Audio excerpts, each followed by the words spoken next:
Hello, this is Dora Tarver from createandmanageschedules.com, and in this month's tutorials we're going to focus on tasks in Project 2010. We're going to focus on new tasks, milestone tasks, summary tasks, recurring tasks, copying and organizing tasks, displaying summary tasks and work breakdown schedule codes, linking tasks, setting task dates, and switching between manual and automatic scheduling. So the first video will be on new tasks, and we'll also wrap in milestone tasks and summary tasks, and we'll pick up with the rest next. In the past, Project always calculated when tasks start and finish based on the predecessor information that you provided. If you wanted to fix the start or finish date, you could set a date constraint on the task. And that was typically done through the task information dialog box, or you could add a column for the constraint date. If you go from task information to the advanced tab, you'll see that there's a constraint type and a constraint date. So this is how we could, in the past, control the project task dates. Project 2010 has two scheduling modes: auto-scheduled, which is how tasks functioned in the past, which means that Project automatically calculates the start and finish date for tasks. And in Project 2010 we have the manually scheduled, which gives you the ability to control when tasks start and finish. Now, whether you have a manually scheduled or automatically scheduled project schedule with tasks, you still have to type in the task name. So here's an example of a project schedule. This is actually a project schedule template. I've placeholders in here for what you would add for your project tasks. So let's say we have a task here. We'll call it Identify Applications. Now, typically when you're building a schedule, in the beginning you may not have all the information that you need to properly estimate your project schedule. So in this case, we know we want to perform this task, and let's just say we don't know the duration yet, but we know when we want to start the task. So just for example's sake, I'm going to clear the contents of this field here. Oops, first of all I need to set this to manually scheduled. Alright, so now I'm going to clear the contents, and under duration I'm going to put in something like a message to myself: talk to tech leader. So I'm putting that in duration because in order for me to really estimate this task properly, I'll need some more details that I'll get from the technical leader. Now, if we look at the Gantt chart, if I scroll over to the right and drag this over a little bit, and let me just move forward to, let's see, we're in June of 2010, so let me move back to June 4th. So in the Gantt chart, we have our tasks here, and this is showing us that it starts on June 6th, June 4th. Now in this example, what I'll also do is remove the predecessor information. I see there's a predecessor number in here, so let me just right click on this and clear the contents of that field. There we go. Alright, so now this is just a virgin task with a start date. We know when we're going to start. We don't know how long it's going to take. We don't have a duration. And this is a feature that Project 2010 allows you to do, to set up your schedule with tasks where if you don't have the complete information, then you don't have to fill that in. So this is the feature of a manually scheduled. There's a beginning cap, this square bracket at the beginning of the task, and there's no end because we don't have a finished date. Now with manually scheduled tasks like this that we've entered in here, you can also plan a project from the top down. What this means is if you're told that you have a certain amount of time in order to complete a project, however, as a project manager, you don't know if the length of time you've been given is actually enough to be able to complete the project. In Project 2010, you can create manually scheduled summary tasks with the high-level information that you've been given. So we can do an example of that under here. We'll just put it in the planning phase here. So let me go ahead and enter some tasks. Okay, so now I've entered some summary tasks, document XYZ and a task that's under that summary task, and estimate ABC with two tasks that are under this summary task. And I've set these tasks to be manually scheduled. I've also put a start date in, but no finish date. Now I'm going to go ahead and add some details about these tasks. Okay, now what I've done is I've added some durations for these tasks that we just entered. These are the summary task and the task. I just have placeholders for them. They're task ID 12 through 16. And I added some dates. I added the predecessor information.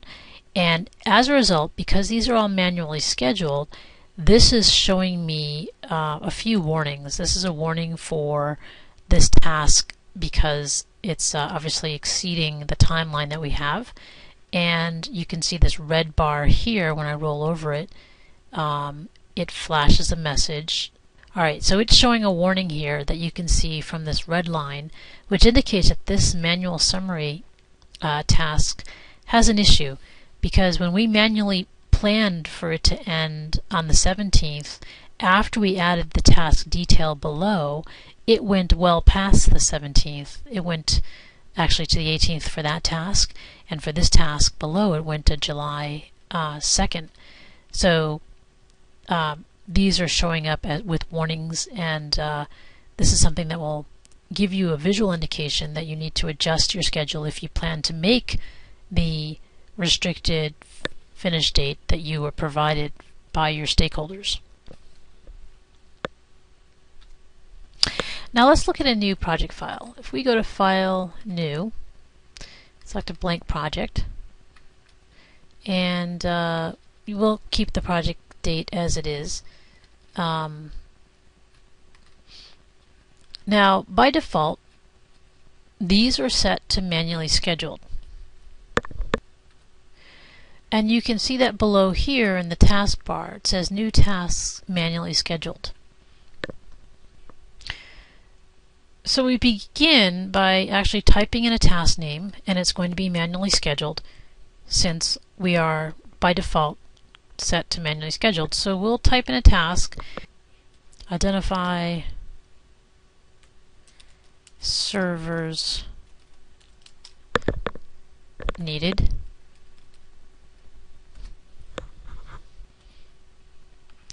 Now if I insert the entry mode column, let me go ahead and do that. If I right click, select insert column, not entry mode, I'm sorry, I want task mode. Oops, so I'll type T and select task mode. There we go. So here we have the task.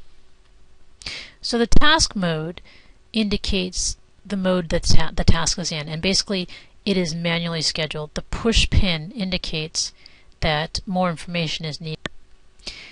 Now to actually define the start date, you would click in the start cell and select your start date.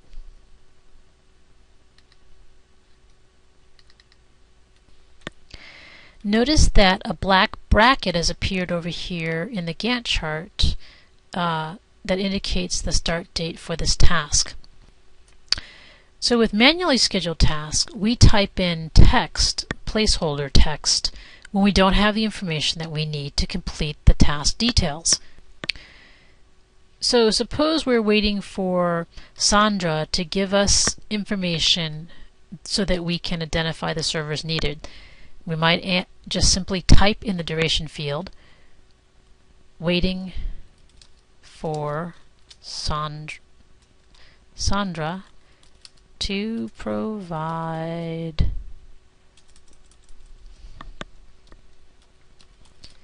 server details. Okay, so that's been entered in the duration field. All right. So project filled in the note, but nothing has been filled in the duration field. And if I want this to wrap, I can just simply make this row tall enough and then bring this in here. But anyway, let's see. Nothing has been filled in. In the older versions of project, all of this information would have automatically been filled in when you add a new task. Now, when Sandra provides the information we need, in terms of how long it'll take to identify the servers, we can type in the time that she provides. So if she says, oh, it'll take 2 weeks, then we can just type 2 weeks and hit enter. And when we do that, as you saw, the finish date automatically filled in over here. And now we have an estimate for this task. You'll also notice in the Gantt chart, if we scroll over, you'll see this teal looking bar, which indicates this task and the duration that's been defined. So what happened was, because we had the start date and then we had the duration, project automatically calculated the finish date. We now see a bracket at the end of the task, and under task mode, the question mark next to the push pin has disappeared. Now let's take a look at another example. So if we type another task, we'll call it choose software. And let's say we're going to know that we want to allocate only 1 week to choose software. Whoops. So I type in 1 week and then I hit enter. Now notice that if I expand the Gantt chart section and scroll over a little bit, you'll see that the choose software task appears in the Gantt chart with no brackets around it. It appears as a 1 week task. Now if we wanted to create a new auto schedule task, we could go ahead and type a task. We'll call it define communication plan.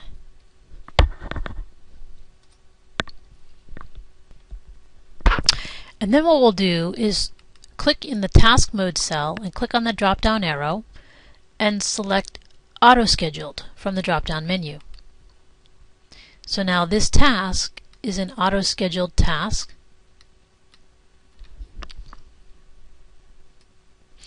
And it has no predecessor, so it's just using the project start date for the start and finish dates. Because the task is auto-scheduled, it has to have a duration, start and finish date, so project has automatically filled that information in. The duration with the question mark is showing that this is an estimate for the task. It has selected the start and finish date automatically for us. Notice that in the Gantt chart, automatically scheduled tasks are blue, while manually scheduled appear teal. And of course, if you right-click in the Gantt chart and go to bar styles, which we'll get into in another section, you can change the colors of these bar styles if you choose. But this is the default setting. So if we change the duration, project will automatically recalculate. So if I change this to 3 days and hit enter, then project automatically recalculated. You can see that the duration cell and the finish date cell are slightly shaded, which indicates that they just changed. And you also notice that the task in the Gantt chart has also expanded to 3 days. So whether you create automatically scheduled tasks or manually scheduled task. You begin by simply typing in a task name. Now, another very important part of a project plan or project schedule is the milestone task, and that's a key indicator in your schedule. So we could have milestones for, server configurations completed, communications plan done, whatever, budget finalized, a milestone for each of these things that you want to maybe report back to stakeholders. Milestones have a 0 duration, so you can add as many as you'd like without increasing the length of your project or taking up resource time. So to create a milestone, you can put your cursor in the location where you want to add the milestone. So if I want to add a milestone here, then I would click in this cell and then go into the Insert group in the ribbon and click on the milestone icon here, and that would add a milestone task. If I wanted to add a milestone between these two tasks, I would select the cell just below where I want to insert it. So if I click on the milestone task again, then you'll see that the new milestone is added above the task that I had just selected. Now, again, milestones have a 0 duration.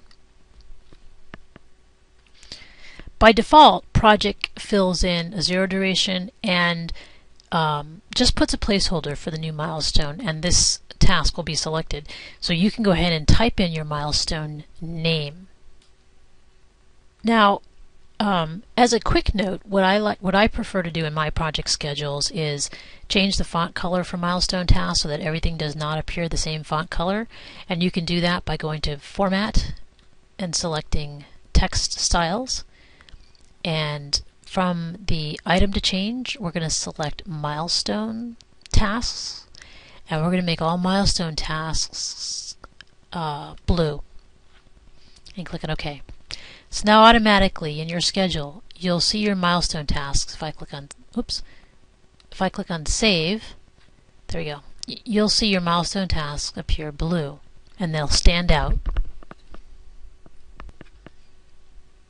So let's give this milestone a name. We'll call it Server Config Complete. And maybe this other milestone down here will say Business Sign Off.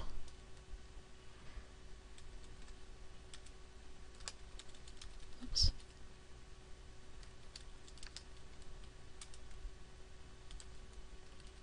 Alright, so those are 2 milestones. So as you can see, creating milestones is pretty easy to do in Project 2010 now that there's a milestone icon right here in the ribbon.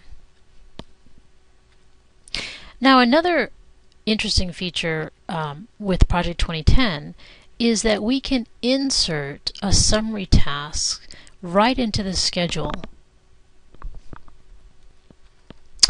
To do this, what we do is simply click in the location where we want to add the summary task, and from the ribbon select Summary Tasks. So this is the Insert Summary Task option. Project will insert a summary task and a placeholder for one task under it. And if I expand the height of this cell, this will wrap around. So by default, when you insert a new summary task, this cell will remain selected, and you can go ahead and type in the name for this new summary task. So we'll call this Develop Insert Function. That's the summary task. And the actual work task will be first review requirements,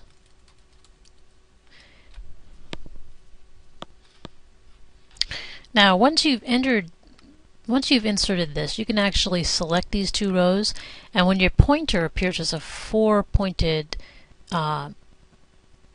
cross here, you can actually click and drag this section to a different area of your schedule if you wanted to move that so that it appears in your project plan differently.